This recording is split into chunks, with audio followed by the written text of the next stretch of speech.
오늘은 오랜만에 무협소설을 리뷰하고자 합니다. 리뷰할 작품은 무향 작가의 화산파 천재검귀입니다. 제목에서 드러나듯이 화산파 제자로서 검에 탁월한 재질을 보이고 꾸준히 수련한 결과 무림 최강의 검수가 되는 주인공 이야기를 다루고 있습니다.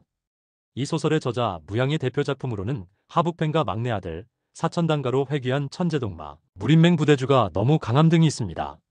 화산파 천재검귀의 스타일은 요즘 판타지 무협과는 약간 다릅니다. 주인공이 유아독존으로 강호를 종행하지 않고 문파의 재건을 위해 사제들을 일일이 챙기고 문파의 대표적인 무공을 새롭게 창조하는 과정에 공을 들입니다. 스타일로 보면 2세대 신무협 작가들을 많이 닮았습니다. 그런데 작품 소재는 최근 판무에서 필수라고 할 수 있는 회빙원인데다 주인공을 먼치킨으로 설정해서 퓨전 무협이라고 볼 수 있습니다. 주인공이 화산파의 대제자인데다 문파를 재건하는 과정에서 무공과 역사를 언급하기 때문에 화산파에 대해 어느 정도 지식이 있으면 더 재미있게 작품을 감상할 수 있지만 그렇지 않더라도 내용을 이해하는 데에는 큰 어려움이 없습니다. 사파 제일검 검귀 독고원은 화산파 제자 화산검성 현조와 정사파의 구분을 떠나 막역한 사이입니다. 두 사람은 섬서열사를 일으킨 흑야궁 궁주를 힘겹게 제거하는 데 성공합니다. 대결 과정에서 중상을 당한 현조가 화산파의 신물 매화령주를 검귀에게 건네주는 순간 갑자기 가면을 쓴 정체불명의 고수가 엄청난 무공으로 현조를 죽이고 검귀마저 치명상을 입힙니다. 검귀는 복수를 맹세하지만 너무 심각한 부상이었기에 결국 현장에서 죽고 맙니다.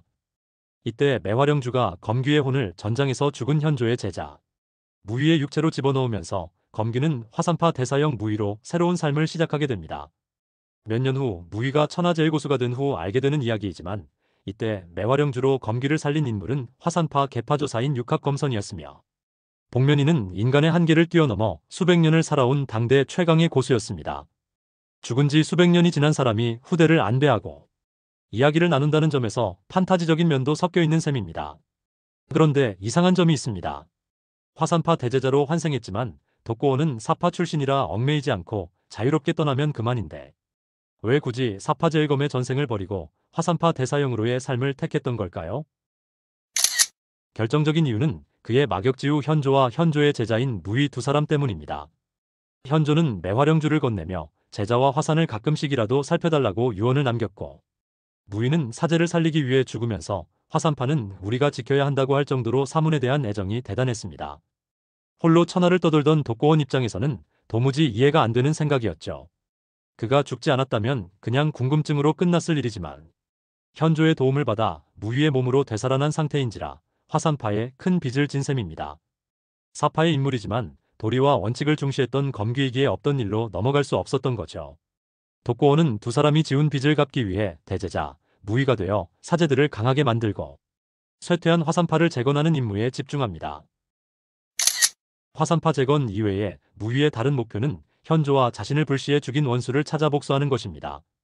가면을 쓴 터라 흉수의 정체는 알 수 없지만 두 사람을 한꺼번에 제거할 정도의 무공을 지닌 인물은 극소수이기에 무위는 쉽게 원수를 찾을 것이라 확신합니다.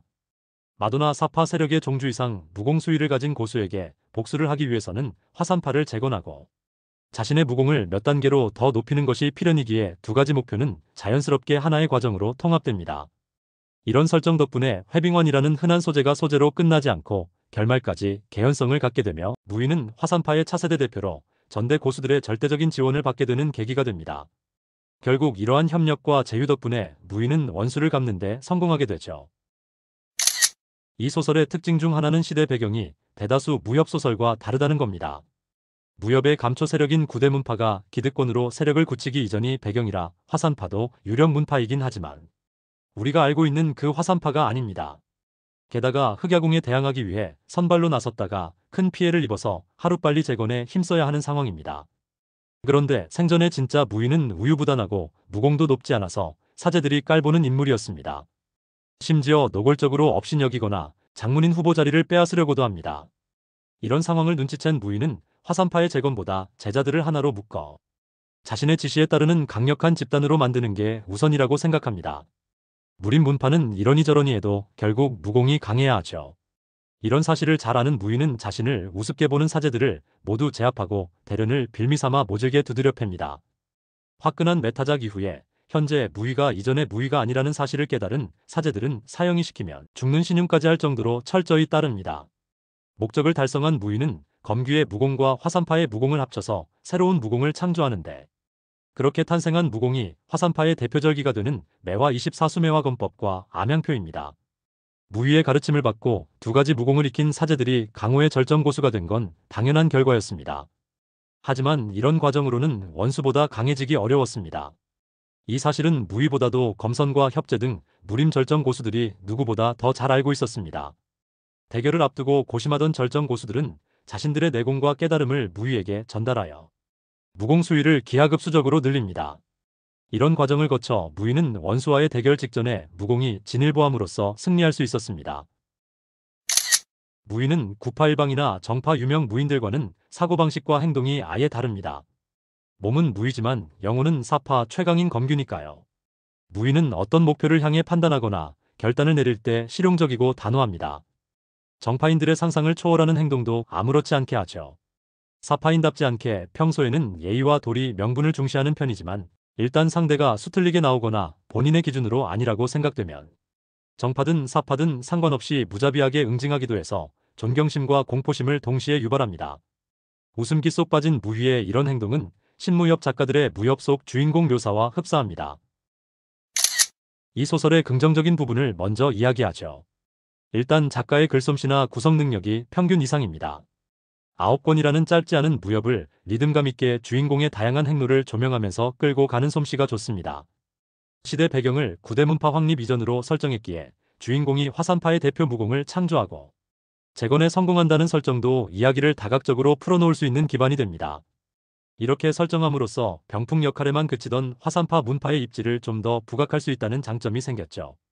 최근 웹무협에 익숙한 독자들은 싫어할 수도 있는데 전체 분위기가 2세대 신무협 작가들을 연상하게 하는 진지함, 세밀함이 있어서 좋았습니다. 최근에 너무 가벼운 분위기의 웹무협과는 확실히 선을 그은 느낌입니다.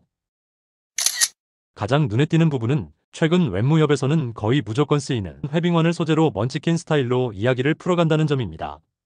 두 가지가 싫은 독자라면, 특히 주인공이 밑바닥에서 고난을 겪으며 성공하는 전개를 좋아하는 독자라면 이 소설을 읽을 필요가 없습니다. 화산파 재건이라는 목표를 달성하기 위해서는 어쩔 수 없었겠으나 사제들 무공 수련과 문파 재건에 지나치게 많은 분량을 할당한다는 느낌입니다. 아주 구체적인 부분까지 장황하게 자주 다루다 보니까 지루하다고 느낄 때가 있었습니다. 최종 빌런과 주인공의 파워 밸런스 유지에 실패한 느낌입니다. 결말에서 정체를 드러낸 최종 빌런은 무위의 상상을 초월하는 경지에 올라 있습니다. 어느 정도냐 하면 무위와 거의 박빙이거나 우위를 점할 수 있는 검선, 협재 등 정파와 사파의 최강 무인들에게 한꺼번에 덤비라고 호언장담할 정도니까요. 너무 강해서 사는 게 지루하고 심심하다고 느끼고 무림을 한 방에 정리하겠다는 자신감을 가질 정도니까 무위가 아무리 용을 써도 게임은 끝난 것 같은 느낌이 들었거든요. 작가가 이 문제를 어떻게 풀어갈지 궁금했는데 결과적으로는 치트키를 써서 끝냈다는 느낌입니다. 정상적인 방법으로는 해결을 할 수 없는 수준 차이가 보이니까요. 그래서 마무리가 성급하게 끝난 느낌입니다. 최근 무협들의 평균 권수보다 적은 9권 분량이지만 불필요한 장면들을 걷어내고 7권 정도로 끝냈더라면 더 좋았을 겁니다.